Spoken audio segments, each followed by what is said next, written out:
What's up, St. John? Father Jonathan. Part 2 of our series on where is God in the midst of the current crisis. If you didn't get a chance to watch the first video, which came out yesterday, I recommend taking a look at that. That video is all about why would God allow something like the coronavirus? Why would God allow evil and suffering to exist in the world? Today, we're going to dive into a more personal question, because as I said at the end of the last video, even though there are answers that can be given, intellectual answers, it's not really an intellectual question, right? I mean, we're always, especially in our society in the West, we like rational answers to everything. We like everything to kind of fit in a box. 1 + 1 = 2. A plus B equals C. And suffering and the experience of suffering, the experience of evil in the world isn't really like that exactly. I mean, yes, there is an intellectual question to be explored there, but as I said at the end of the last video, very often when people are asking the question, why does God permit, why does God allow evil and suffering in the world, what they're really wanting to ask is, why does God allow evil and suffering to happen to me? Or to people that I love and people that I care about. And that's going to become a more and more important question as we go through the tough times that are ahead in this experience with the coronavirus. If we get sick, if people we know get sick, people we love, we're going to be asking that question over and over again. So let's talk about what the answer is to that question. Where is God in the midst of this pandemic, in the midst of the suffering that I might experience soon, or are already experiencing in some parts of the world, and some parts of our country, or where is God in what people I care about are going through? So yesterday, I just want to grab a copy of this book. Yesterday, I quoted from C.S. Lewis's The Problem of Pain, which he wrote in 1940, which was an intellectual book, right? Was a book that where he really was kind of going let's look at the problem, let's look at the intellectual issue, and let's think theologically and think philosophically through it, okay? Fast forward 20 years later to 1960, and Lewis he married very late in his life to Joy Davidman, and only got to be married to her for 3 years before she died of cancer in 1960.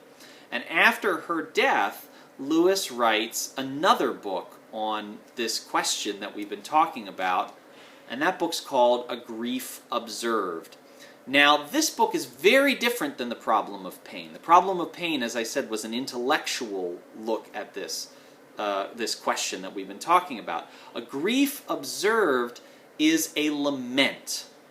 It is his own personal experience of suffering. That's what a lament is. It's when we bring our own suffering to the forefront, when we bring our own experience of pain to the forefront and really, cry out with it and shake our fist and shout and cry and everything else. That's what a lament is, okay? And a lament is actually a perfectly appropriate response to suffering and evil when we're going through it. In fact, that's often the response of God's people in the Bible, right? We have whole books, like the book of Lamentations, for instance, which is nothing but a lament. But large portions of the Psalms, for instance, are laments as God's people go through suffering and evil and difficulty. They lament the situation and are forced to try to grapple with it and cry out to God and even shout in anger sometimes at God because they don't understand why this is and why they have to go through it.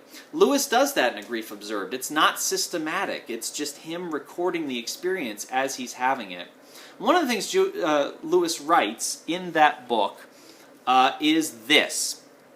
He says, does God then forsake just those who serve him best? See, what Lewis was talking about there is that in his experience, people who become Christians, people who are converted to Christ, often in the very beginning of that experience, there's a lot of joy, there's a lot of consolation.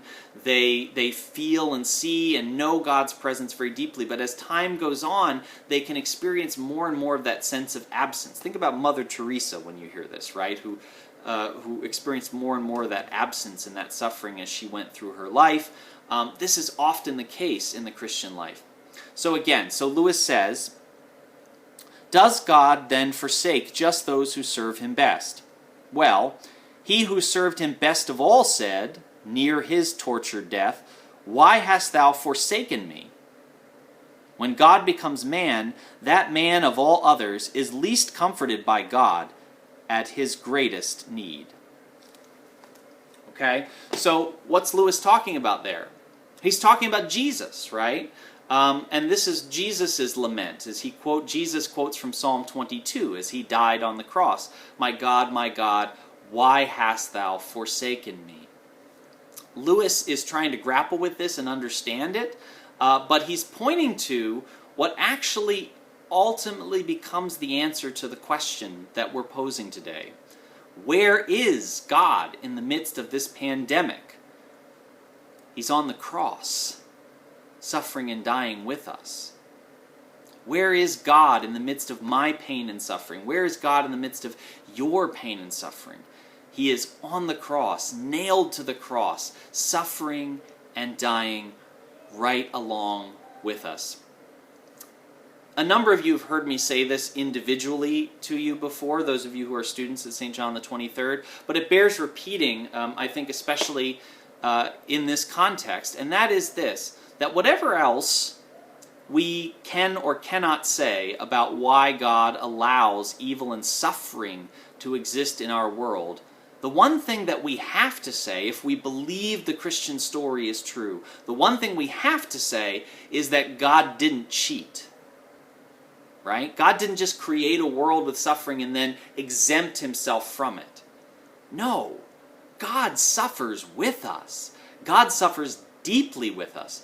As I'm recording this video, it's Passion Week, right? Next week is Holy Week, and we're really walking through the suffering of Christ in all of the special liturgies and things, all of the special readings, all of the special prayers that happen during Holy Week are all about that, are all about the extraordinary suffering that Jesus went through in the days and hours leading up to and including his being nailed to the cross.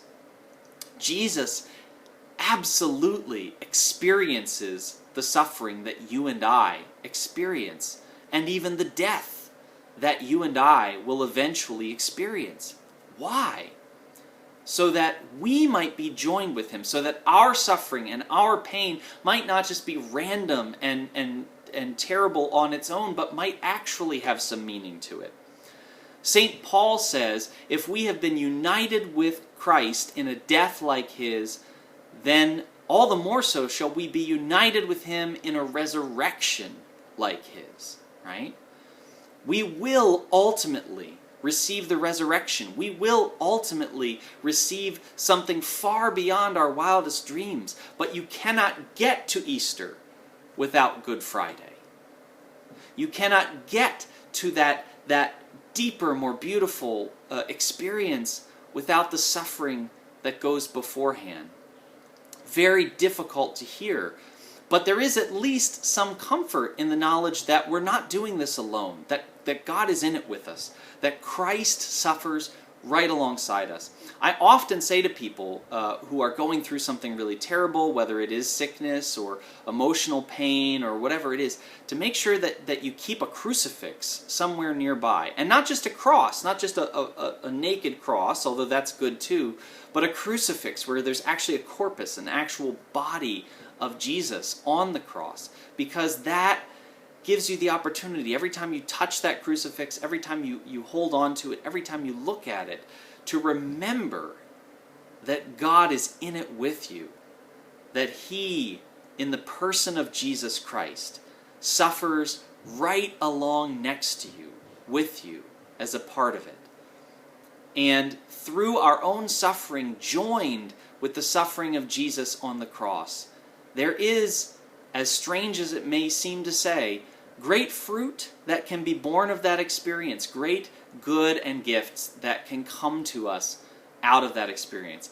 What are those gifts? What is that fruit? Well, that will be the subject of what I think will be the last video in this series, which we're going to do on Thursday. So you can look forward to that being up on Thursday. Tomorrow would be our normal all-school Mass day at St. John the 23rd. So tomorrow's Mass video, I'm going to give a homily in that video, and that'll be the only video for tomorrow. So I look forward to seeing you hopefully at Mass tomorrow.